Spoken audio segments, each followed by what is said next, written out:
Maharashtra ZP निवडणूक निकाल 2026 जिल्हा परिषद पंचायत समिती प्रशासन सज्ज.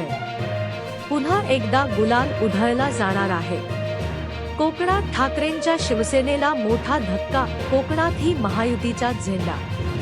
नगरपरिषद आणि नगरपंचायत निवडणूक निकाल लागणे, आता पंचायत समिती सदस्य निवडीचे राज्य याचा निर्णय होणार आहे.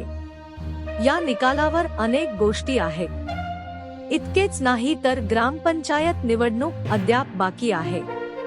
12 जिल्हा परिषद आणि 125 पंचायत समित्यांचे निकाल समोर आहेत. कोकणात भाजपपेक्षा एकनाथ शिंदे यांची शिवसेना वरचढ. कोकणात ठाकरेंच्या शिवसेनेला मोठा धक्का, कोकणातही महायुतीचा झेंडा.